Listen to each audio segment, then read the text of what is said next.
He's playing xylophone in the background. Good morning. I'm gonna try and get this out and then move on to the next, to not being distracted. Okay. All right. It's this. Okay. Gosh. Okay. I'm trying to get it to come. I'm trying to let it come together.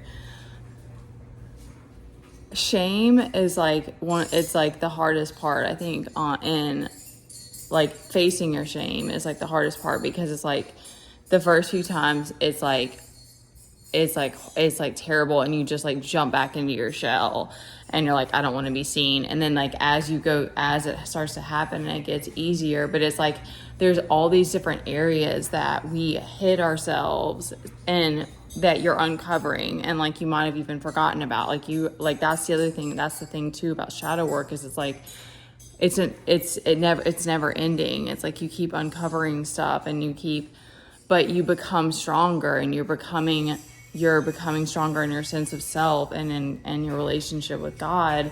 But it's like, it's easy. You forget, I guess, in a sense, that it's like God knows everything, like he knows the things that you are most important to you, and that are sacred to you, and he knows like the things that are absolutely terrifying to you and the scariest things. And he knows, he's just like that parent that there's no love in this world that like his, because although I want to be unconditionally loving, and that's like something that drives me, I'm never going to be able to love like God. I'm always going to be having to give forgiveness. I'm always going to be having to deal with anger. I'm never going to be able to have that.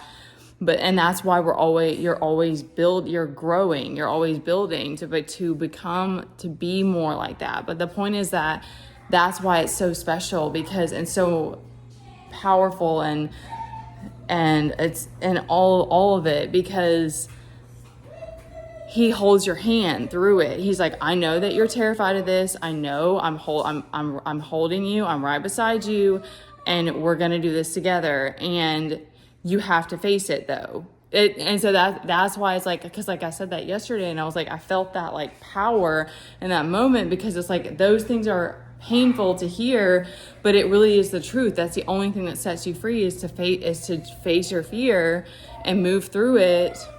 And then you come out of it and you're like, oh my God, I'm way stronger than I thought I was. Oh my gosh, like everything's not falling apart this time. Oh my gosh, we've got to move on to the next thing. He's getting squirrely. God gave you that grace and that patience, and however many cycles that it takes too. That's what I mean. It's like he's a parent that you never had. It's a love that you never had, because it's unconditional. There's no end to it. There's no limit to how much grace he'll pour on you. And that's why you building that relationship with him, you realize it's like that's what you're always seeking, and that's why no one else can compare, and why I will wait for the rest of my life for that man, because it's like I don't want to be, because you see so much how other people are just trying to pull you off your path, or just trying to be a distraction, because they haven't found God yet, or they haven't built that relationship with him yet, and that's okay, because we're all figuring it out as we go.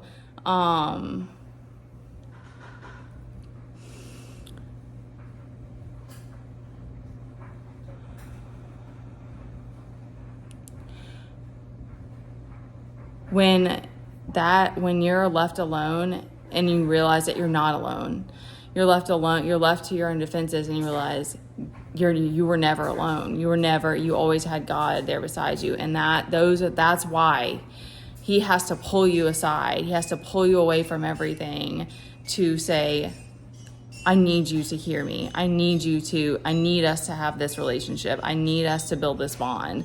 I need you to lean on me and not on the world. I need you to let me show you who you're meant to be. I need you to let me change you, so that you can be stronger, that you can be strong within, and not need all these other things, and and trusting yourself. Like that's one of the biggest things I did that. Okay, I'm gonna end it here. That's one of the biggest things I didn't know that I struggled so much with, but the trust is so hard for me. And I'm rebuilding that with myself, with God and with myself, by having to move through these things that are terrifying to me. But when you get through it, then you're like, okay, I can breathe out. I can start again. Okay. Last thing I wanted to add is that I think another thing that makes us not want to like walk away or like not want to change is that we realize that there's a part of us that knows that we have become like the people around us. We have become these stories that they've said. And there is a moving through that, because I had to face, like, I have become the damsel in distress. I trusted what other people were saying to me, and those were I would say lies doesn't feel like the right word, but like I let other people lead me. I let other people guide me, and like that put me in a very difficult, compromising position. And so, but I had to move through that, because it was like I did that. It wasn't anybody else's fault. And so that's the stuff. And I mean, making crazy choices and having to be a single parent or whatever.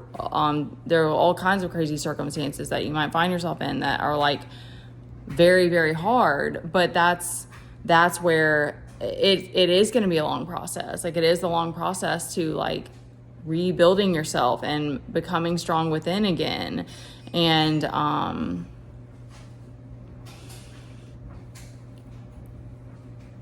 when you face that, like, okay, I've become this person that I was like leaning on other people and I was seeking security and whatever. And you feel like you might even still feel hurt, because you're like, how can other people not understand? They never had to be a single parent or whatever. Like, you still have that part of you that wants to like defend yourself. But it's like, when you move through it and you get through it, then you're like, that was just a story. That's not, no, I mean, like, God is like, let me show you who you really are. Let me show you who you can become. Let me show you who you were always meant to be.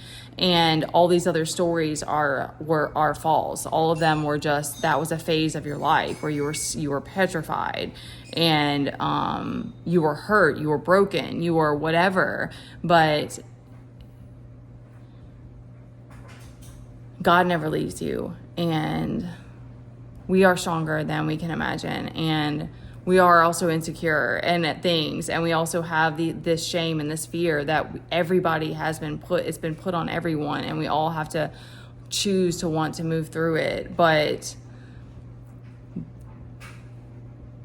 God gives you endless grace, and it's like it's so precious when you build that and you move through that with Him, because it's individual. And that's why I think is also so profound, because you're gonna build this special relationship with Him and learn specific things that you can give back to the world. And that's another thing that's so beautiful, is God's like, yes, share your story, share your testimony, share it all. Like, that's His energy to me, is it's like, why would you not share? Why would you not like, I want to be seen. Yes. Like, give me the glory, it's like, that's His energy. But it's like, it's from a place of like, of course, like, I don't know how to explain it. It's like, and then you have to just, and then you're going to have to keep persevering through the people that hate it or whatever. But it's like, you're becoming stronger and more focused, and it's just crazy how the world is built in a way that it's like, there's just so many things that are just there as distraction. But, that's enough for right now. All right.